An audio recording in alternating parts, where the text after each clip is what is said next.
Hey guys, आप सभी का स्वागत है मेरे YouTube channel best of education में। तो आज हम क्लास 10th के जो कल का एग्जाम यानी 18 फरवरी का एग्ज़ाम होने वाला है उसमें ये क्वेश्चन महत्वपूर्ण है जो कल के लिए एग्ज़ाम में आने वाले हैं।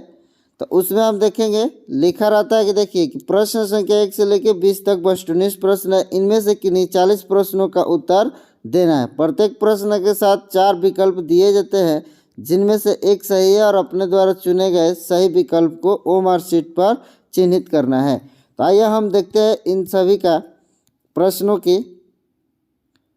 हाँ, प्रश्न संख्या 1 है, लिखा है कि प्रकाश के प्रवर्तन के नियमों की संख्या है 1, 2, 3 और 4। इसमें से कौन सा ये हमारा ये वाला राइट आंसर है कि प्रकाश के प्रवर्तन के नियमों की संख्या 2 होती है। चाहे वो अपवर्तन भी पूछा जाए तो अपवर्तन की भी संख्या 2 होती है।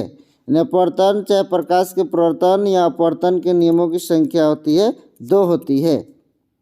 ये क्वेश्चन आएगा ही आएगा, आप लोग याद रखिएगा ये वाला, ठीक है।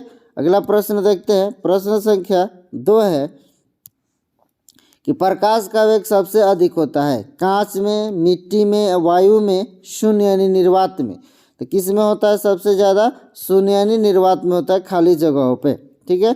तो आइए अब देखते हैं अगला प्रश्न। प्रश्न संख्या 3 है कि लिखा है कि प्रकाश का वर्ण विक्षेपण किस उपकरण से संभव होता है? दर्पण से, लेंस से, प्रिज्म से, कांच की सिल्ली से। तो याद रखेंगे कि प्रकाश का जो वर्ण विक्षेपण होता है वो प्रिज्म से होता है। अगला प्रश्न देखते हैं।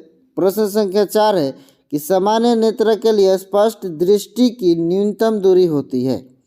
सामान्य नेत्र के लिए स्पष्ट दृष्टि की न्यूनतम दूरी होती है, वो होती है 25 सेंटीमीटर, 2.5 मीटर, 25 मीटर या 2.5 सेंटीमीटर।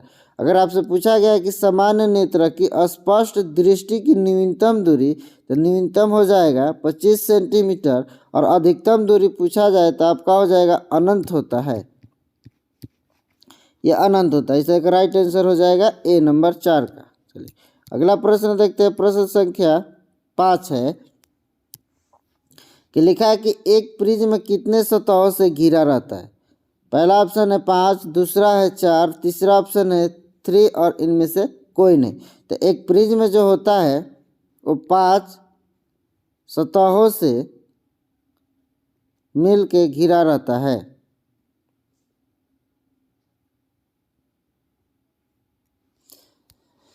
ये हमारा राइट आंसर हो जाएगा 5 नंबर। चलिए अगला प्रश्न देखते हैं। प्रश्न संख्या 6 है कि किस दर्पण से हमेशा वस्तुतः छोटा प्रतिबिंब प्राप्त होता है? समतल दर्पण है, उत्तल है, अवतल है, इनमें से कोई नहीं। तो याद रखेंगे कि वो दर्पण होता है उत्तल जिससे हमें छोटे वस्तु से छोटे प्रतिबिंब प्राप्त होते हैं। अगला प्रश्न देखते हैं। प्रश्न संख्या 7 है, लिखा है कि विद्युत विभव है अदिश राशि, सदिश राशि, अदिश एवं सदिश, इनमें से कोई नहीं। तो विद्युत विभव जो होता है वो होता है अदिश राशि होता है, यानी स्केलर क्वांटिटी होते हैं। चलिए अगला प्रश्न देखते हैं। प्रश्न संख्या 9 है कि साइड मिरर के रूप में प्रयुक्त होता है, यानी साइड मिरर के रूप में प्रयुक्त होता है वो होता है उत्तल दर्पण प्रयुक्त किया जाता है। उत्तल लेंस नहीं होगा, अवतल लेंस नहीं होगा, सॉरी अवतल दर्पण नहीं होगा या प्रिज्म नहीं होगा। ये हो जाएगा राइट आंसर, उत्तल दर्पण होता है।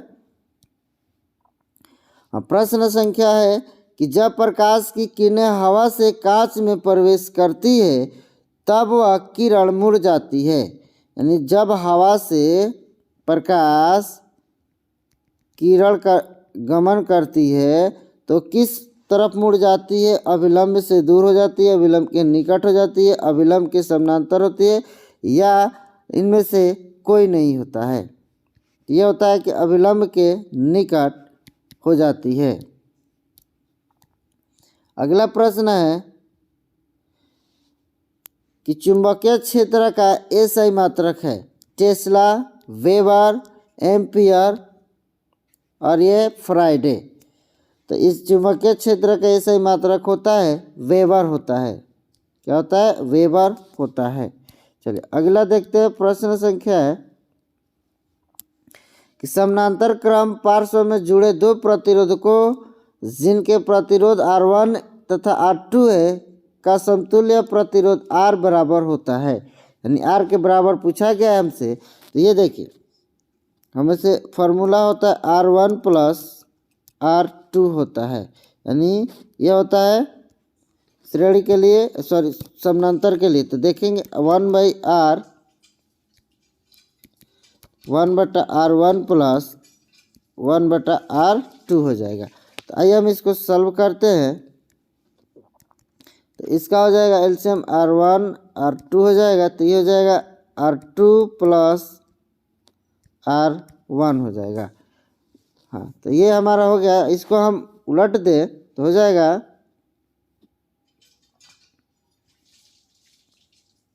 RP बराबर हो जाएगा R1 इंटू R2 बटा R2 इंटू R1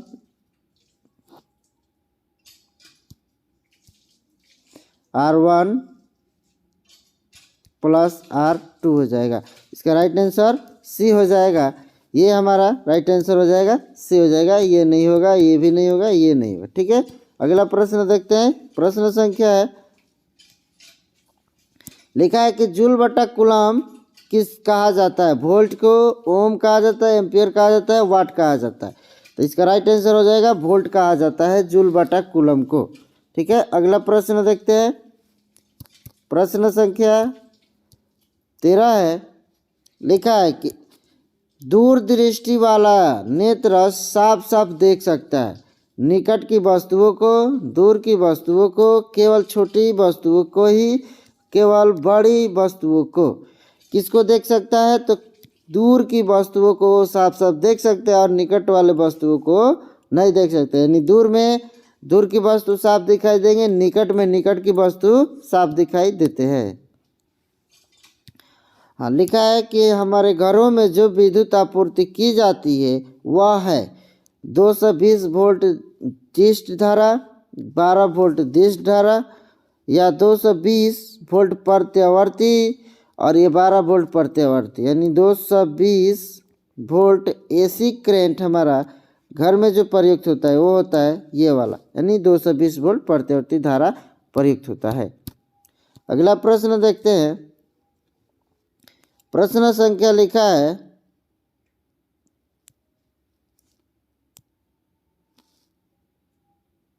हाँ, प्रश्न संख्या लिखा है कि लघु पतन के समय विद्युत धारा का मान होता है, यानी बहुत कम हो जाता है या स्थिर रहता है, या बहुत अधिक हो जाता है या निरंतर बदलता रहता है। तो इसमें हो जाएगा कि बहुत अधिक हो जाता है। लघु पतन यानी शॉर्ट सर्किट के समय हमारा विद्युत धारा का मान बहुत ज़्यादा हो जाने के कारण शॉर्ट सर्किट हो जाते हैं। चलिए अगला प्रश्न देखते हैं। बिजली का सुचालक है शुष्क वायु, कागज, मिट्टी का तेल, ग्रेफाइट। तो बिजली का सुचालक होता है वो होता है ग्रेफाइट हो जाएगा, ग्रेफाइट होता है।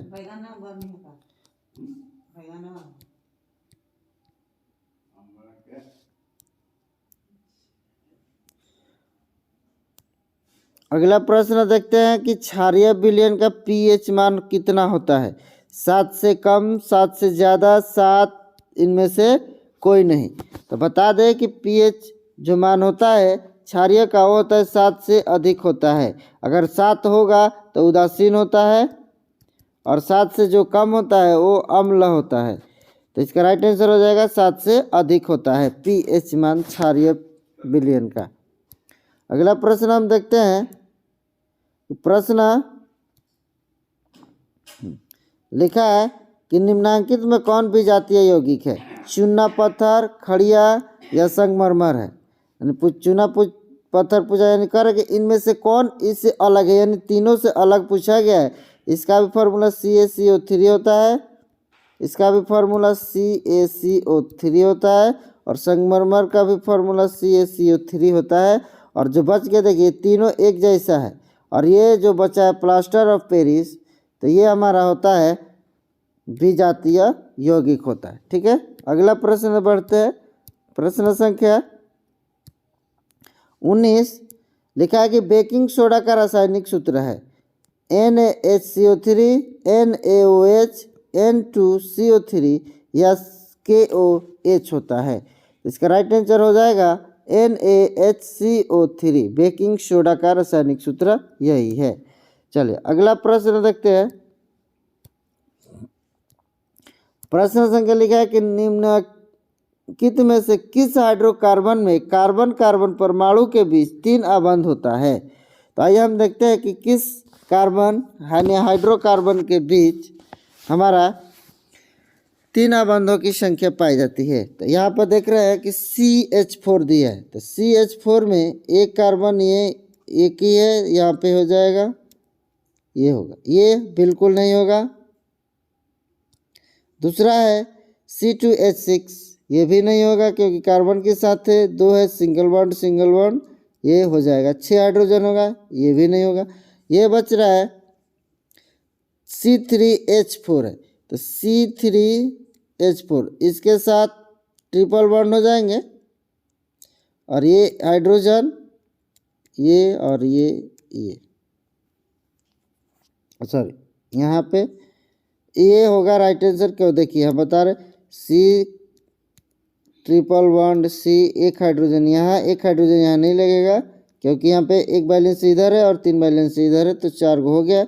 ये लीजिए, ये हो गया। तो हमारा C3H4 के बीच क्या होता है, कार्बन कार्बन के परमाणु के बीच 3 आबंध पाए जाते हैं। राइट आंसर C3H4 हो जाएगा। अगला प्रश्न देखते हैं कि CnH2n+2 किसका सामान्य सूत्र है। किसका सामान्य सूत्र है, एल्केन, एल्कीन, एल्काइन, एथाइल, किसका है। तो ये हो जाएगा एल्केन का फॉर्मूला होता है और इसका फॉर्मूला CnH2n, इसका होता है CnH2n-2 होता है। इसका राइट आंसर हो जाएगा एल्केन, हमारा सही। चलिए अगला हम प्रश्न देखते हैं कि कार्बन यौगिक में कार्बन की संयोजकता होती है। कार्बन यौगिक में कार्बन की संयोजकता होती है 4 होती है। क्या हो जाएगा, कार्बन की संयोजकता 4 होती है क्योंकि कार्बन की बैलेंस 1 2 3 ये 4 होती है। संयोजकता पूछा है, नहीं लिखा है कि the valency of the carbon is the organic compound is 2 3 4 1। तो इसका राइट आंसर 4 हो जाएगा। चलिए अगला प्रश्न देखते हैं। लिखा है कि अम्लराज में HCl और HNO3 का अनुपात होता है 3:1, 1:3, 2:2 या 1:2 होता है। तो ये हो जाएगा 3:1 हमारा राइट आंसर होगा। अगर HNO3 पहले होता तो इसका हो जाता 1, ठीक है। इसका राइट आंसर हमारा हो जाएगा ये वाला, ठीक है।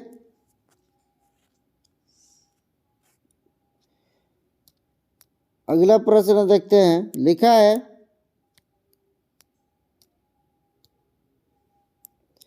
प्रश्न लिखा है कि हमारा शरीर pH मान के किस सीमा में सही तरीके से कार्य करता है। हमारा शरीर pH मान के किस सीमा में सही तरीके से कार्य करता है। तो होता है, देखिए 2 से 3, 5 से 7 और ये होता है 0.7 से 7.8, यानी इनमें से कोई नहीं। तो ये हमारा राइट आंसर हो जाएगा ये बक्स वाला, क्योंकि 7.0 से 7.8 तक कार्य करता है हमारा शरीर सही। अगला प्रश्न देखते हैं। लिखा है कौन सी अधातु कमरे के ताप पर द्रव अवस्था में रहती है। कौन सा अधातु पूछा है, तो इसमें राइट आंसर हो जाएगा ब्रोमीन। क्या हो जाएगा, ब्रोमीन। अगर धातु में पूछा जाए तो इसका राइट आंसर हो जाता है पारा। इसमें पारा ऑप्शन नहीं है तो आयोडीन भी नहीं होता है, क्लोरीन नहीं होता है, ऑक्सीजन नहीं होता है। राइट आंसर अधातु में पूछा जाए तो हमारा ब्रोमीन होगा और धातु में पूछा जाए तो पारा होता है। ये बात याद रखेंगे।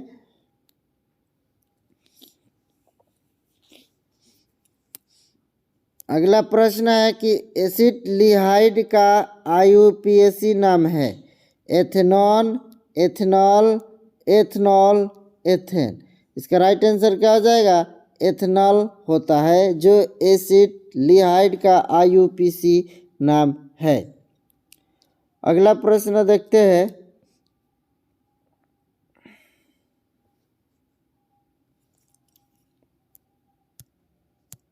चलिए अगला प्रश्न है कि निम्नलिखित में कौन सी गैस धातुओं के वेल्डिंग में प्रयुक्त होती है? Ethane, methane, ethyne, ethylene. कौन सी होती है? तो ये होता है एथिलीन, हमारा जो वेल्डिंग में प्रयुक्त होती है धातुओं के गैस वेल्डिंग में।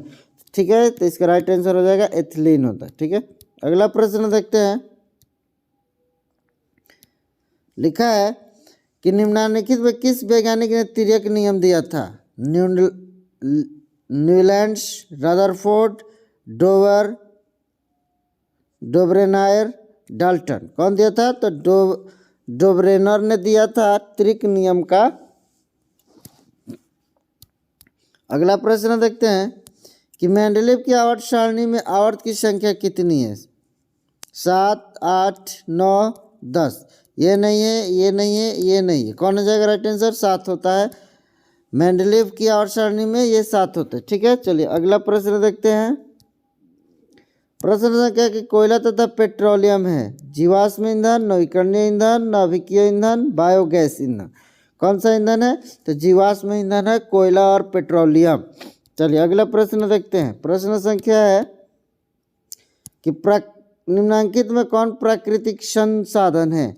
वायु, जल, मृदा, इनमें से सभी। तो इसका राइट आंसर हो जाएगा इनमें से सभी हो जाएगा। अगला प्रश्न की ओर।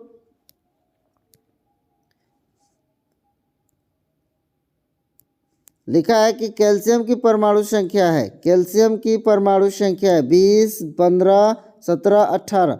ये देखिए, ये हो गया कैल्शियम, ये हो गया फास्फोरस, ये हो गया आर्गन और ये हो गया क्लोरीन।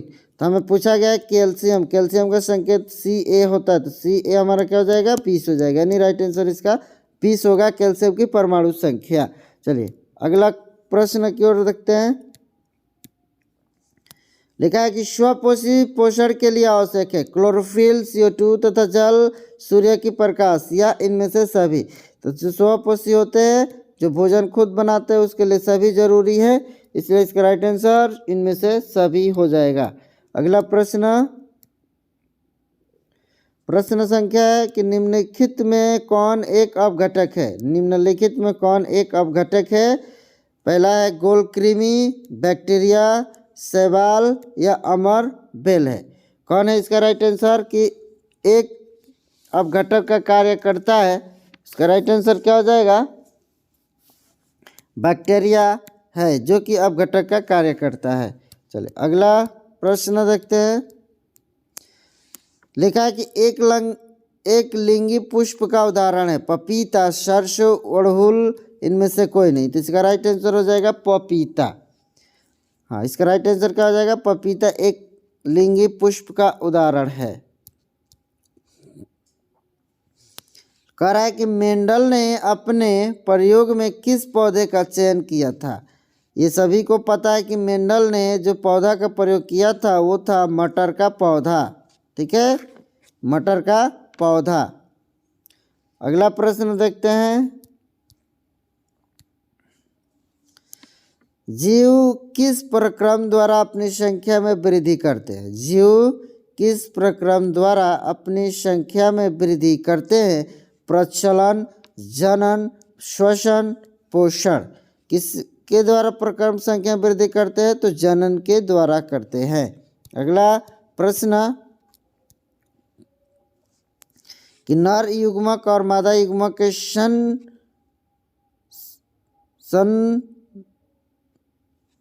संगलन को कहते हैं परागण, किण्वन, अंकुरण, निषेचन। इसका राइट आंसर हो जाएगा निषेचन कहते हैं। लिखा है कि स्त्री केसर का आधारीय भाग कहलाता है वार्तिकाग्र, पुष्पासन, वार्तिकाग्र, अंडाशय। क्या कहलाएगा? स्त्री केसर का आधारीय भाग होता है वो क्या कहलाएगा? इसका राइट आंसर हो जाएगा अंडाशय कहलाता है। अगला प्रश्न देखते हैं। प्रश्न संख्या 40 कि कौन सा रक्त समूह सभी समूहों से रक्त ले सकता है। ए बी, कौन सा रक्त समूह सभी समूहों से रक्त ले सकता है। तो ए बी जो ब्लड ग्रुप होते हैं वो हमारा सभी ग्रुपों से ये ब्लड ले सकता है। ए बी याद रखेंगे, ए बी वैसा ब्लड ग्रुप है जो सभी समूहों से ले सकता है। लिखा है कि मेंडल का प्रथम नियम क्या है। मेंडल का प्रथम नियम क्या है? तो मेंडल का स्वतंत्र विन्यास का नियम, पृथक्करण का नियम, प्राकृतिक चयन का नियम, इनमें से कोई नहीं। तो मेंडल का जो प्रथम नियम था वो पृथक्करण का नियम था। चलिए अगला प्रश्न हम देखते हैं कि निम्नलिखित में कौन पुनरुद्भव भवन का उदाहरण है। अमीबा, हाइड्रा, स्पाइगोरा या इनमें से कोई नहीं। तो इसका राइट आंसर हो जाएगा हाइड्रा। क्या हो जाएगा? राइट आंसर हो जाएगा हाइड्रा। अगला प्रश्न देखते हैं, गर्भपात की सुरक्षित अवधि होती है 4 माह के भीतर, 6 माह के भीतर, 3 महीने के भीतर या 5 महीने के भीतर। इसका राइट आंसर हो जाएगा 6 महीने का भीतर। ठीक है, इसका राइट आंसर हो जाएगा 6 महीने के भीतर। अगला प्रश्न है कि भागते या दौड़ते समय कौन सा हार्मोन सक्रिय होता है। थायरॉक्सिन, एड्रेनलिन, इंसुलिन, इनमें से कोई नहीं। तो आइए हम बता दें कि इसका राइट आंसर हो जाएगा एड्रेनलिन होता है। इसका राइट आंसर हो जाएगा एड्रेनलिन होता है। एड्रेनलिन जो हार्मोन होता है वो भागते और दौड़ते समय सक्रिय होता है। चलिए अगला प्रश्न हम देखते हैं कि मास्टर ग्रंथि किसे कहा जाता है। मास्टर ग्रंथि किसे कहा जाता है? तो पिट्यूटरी ग्रंथि को कहा जाता है। ठीक है, अगला प्रश्न कि पादप हार्मोन का उदाहरण है। पादप हार्मोन का उदाहरण होता है ऑक्सीन होता है। क्या हो जाएगा? ऑक्सीन होता है जो पादप हार्मोन का उदाहरण है। चलिए अगला प्रश्न लिखा है कि निम्न में से कौन सा एंजाइम लार में पाया जाता है। पेप्सिन, चाइलिन, ट्रिप्सिन, इनमें से कोई नहीं। तो ये जो लार में पाए जाने वाले एंजाइम होते हैं टाइलिन होते हैं। चलिए अगला प्रश्न देखते हैं,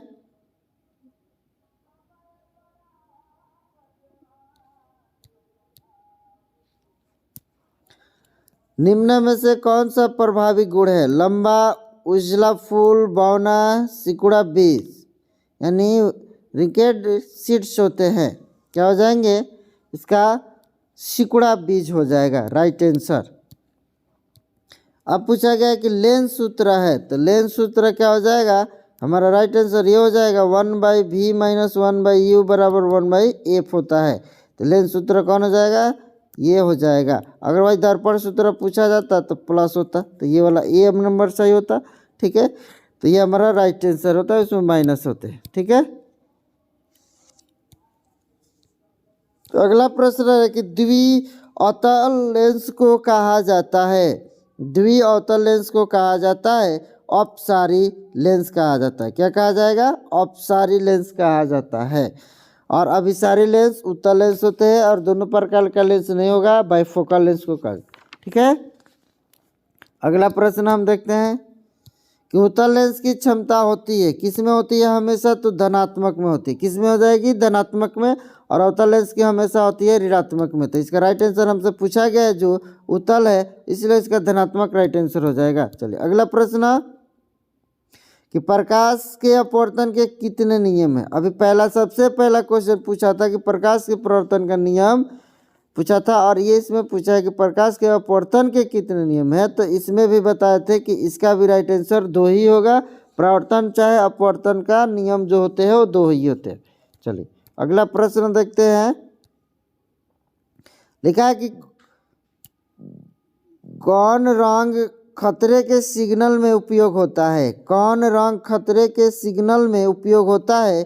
नीला, हरा, लाल, पीला। ये जहाँ भी देखेंगे खतरा का सिग्नल लाल का उपयोग किया जाता है। अगला प्रश्न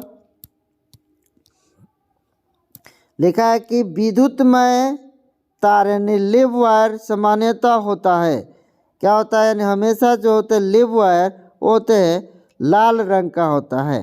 क्या होता है, लाल रंग का हमेशा होता है। ठीक है, लिव वायर जिसको जीवित तार बोला जाता है।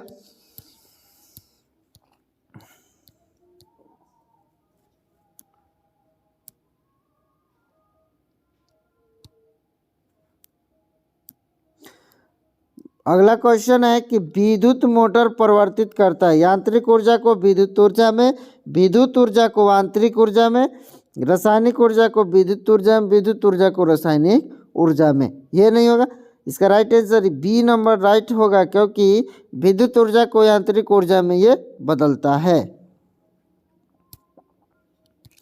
अगला प्रश्न है कि किसी चालक का प्रतिरोध निर्भर करता है चालक की लंबाई पर, चालक की प्रकृति पर, चालक का अनुप्रस्थ काट क्षेत्रफल, इनमें से सभी। तो इसका राइट आंसर हो जाएगा इनमें से सभी पर निर्भर करता है। अगला प्रश्न देखते हैं, प्रश्न संख्या 57 है। लिखा है कि 1 कूलम आवेश में इलेक्ट्रॉन की संख्या है, 1 कूलम आवेश में इलेक्ट्रॉन की संख्या होती है तो होता है 6.25 इंटू 10⁸ होता है। ये हमारा राइट आंसर हो जाएगा ए नंबर 57 का ए नंबर। ये ऑप्शन कहीं भी दे सकता है, आप लोग 4 नंबर में भी दे सकता है, याद रखेंगे। इसलिए इसका राइट आंसर याद रखेंगे कि 6.25 इंटू 10⁸ होता है, इलेक्ट्रॉनों की संख्या होता है। अब लीजिए, लिखा है कौन नाभिकीय विखंडन को नियंत्रित करने में प्रयुक्त होता है, लोहे का छड़, स्टील का छड़, कैडमियम का छड़, एल्युमिनियम का छड़। तो नाभिकीय विखंडन को नियंत्रित करने के लिए कैडमियम का छड़ लगाया जाता है। किसका छड़ लगाया जाता है, कैडमियम का छड़ लगाया जाता है। चलिए अगला प्रश्न देखते हैं कि किस देश को पवनों का देश कहा जाता है, किस देश को पवनों का देश कहा जाता है, तो होता है डेनमार्क को कहा जाता है, पवनों का देश कहा जाता है डेनमार्क को। ठीक है, याद रखेंगे, डेनमार्क को पवनों का देश कहा जाता है।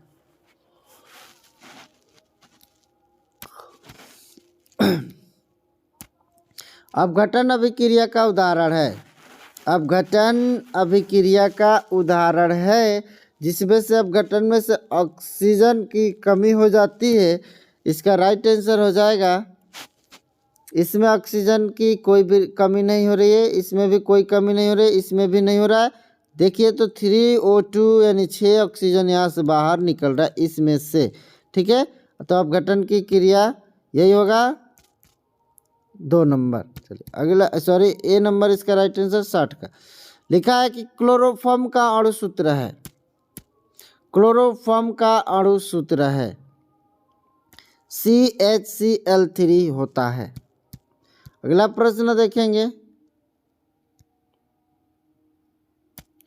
कि निम्नांकित में कौन लौड़ है, NaCl, HCl, KOH, NaOH। तो ये हो जाएगा NaCl जो लौड़ की तरह कार्य करता है, यानी नमक ही है, वो लौड़ ही है, यही हमारा। और ये सब भस्म होते हैं, जिसमें OH होता है वो भस्म होता है। ठीक है, अगला प्रश्न देखते हैं कि लोहे की परमाणु संख्या है 26, 25, 23, 24। तो लोहे की परमाणु संख्या ये 26 होती है, कितना होती है, 26 होता है परमाणु संख्या। अगला प्रश्न देखते हैं कि किस धातु को चाकू से सरलता से काटा जा सकता है, सोडियम, लोहा, तांबा, चांदी। तो किस धातु को हम लोग सरलता यानी आसानी से काट सकते हैं, तो वो होता है सोडियम धातु होता है, जिसको हम लोग आसानी से चाकू से काट सकते हैं। हाँ, लिखा है कि हेमाटाइट निम्नलिखित में से किस अयस्क का उदाहरण है?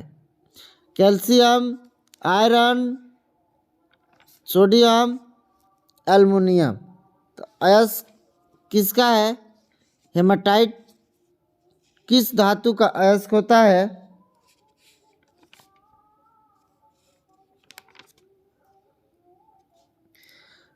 आयरन का होता है। हेमाटाइट आयरन का जो अयस्क होता है। चलिए अगला प्रश्न कि धातु के ऑक्साइड होते हैं क्षारीय, अम्लीय, उदासीन, इनमें से कोई नहीं। तो हमेशा याद रखेंगे कि धातु के जो ऑक्साइड होते हैं वो क्षारीय होते हैं। ठीक है, चलिए अगला प्रश्न देखते हैं कि सबसे पूछा गया कि सरल हाइड्रोकार्बन है, सबसे सरलतम हाइड्रोकार्बन है तो होता है मेथेन हो जाता है। क्या हो जाएगा? मेथेन होगा, सबसे सरलतम हाइड्रोकार्बन होता है। चलिए अगला प्रश्न कि दही में कौन अम्ल पाया जाता है? दही में कौन अम्ल पाया जाता है? तो दही में साइट्रिक अम्ल, लैक्टिक अम्ल, ऑक्जेलिक अम्ल, मेथेनोइक अम्ल। ये हो जाएगा लैक्टिक अम्ल पाया जाता है। अगला प्रश्न, रबर एक बहुलक है एथिलीन का, प्रोपीन का, एसिटिलीन का, आइसोप्रीन का। किसका है ये बहुलक? यानी एथिलीन का, प्रोपीन का, एसिटिलीन का, ये आइसोप्रीन का बहुलक है। क्या है? आइसोप्रीन का बहुलक है। लिखा है कि कार्बन के अपरूप होते हैं, हीरा होता है, ग्रेफाइट होता है, फ्लोरीन होता है, इनमें से सभी होते हैं। कार्बन के अपरूप फ्लोरीन भी होते हैं। ठीक है, चलिए अगला राइट आंसर हो जाएगा, सॉरी इनमें सभी हो जाएगा। चाहे कि मनुष्य में गुणसूत्रों की संख्या होती है 22, 23, 46, 48। मनुष्य में गुणसूत्रों की संख्या होती है कितना होती है?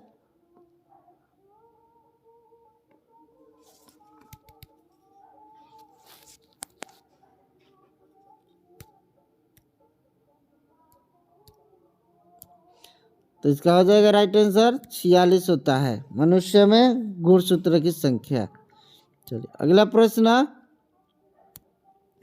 निम्नलिखित में कौन उत्सर्जी अंग है? कौन उत्सर्जी अंग है? अग्न्याशय, वृक्क, आँख, नाक। तो उत्सर्जी अंग होता है वो होता है वृक्क होता है, किडनी होता है। वृक्क की रचनात्मक और एवं क्रियात्मक इकाई है मूत्रवाहिनी, नेफ्रॉन, ग्लोमेरुलस, जाइलम। क्या है? नेफ्रॉन है। क्या है? नेफ्रॉन है। पाचन क्रिया पूर्ण होती है बड़ी आंत में, अग्न्याशय में, छोटी आंत में, ग्रास नली में। किसमें हमारा भोजन जो पचता है वो किसमें पचता है? छोटी आंत में भोजन हमारा पूर्ण रूप से पच जाता है। अगला कि उच्च रक्तचाप कहलाता है, उच्च रक्तचाप कहलाता है, उच्च रक्तचाप कहलाता है। हाइपर टेंशन होता है। क्या होता है? हाइपोटेंशन नहीं, हाइपर टेंशन होता है। ठीक है, अगला प्रश्न, एंड्रोजन है, पूछा गया है एंड्रोजन है नर हार्मोन, मादा हार्मोन, पाचक रस, इनमें से कोई नहीं। तो ये हो जाएगा नर हार्मोन होता है। एंड्रोजन जेन नर हार्मोन के कार्य करते हैं।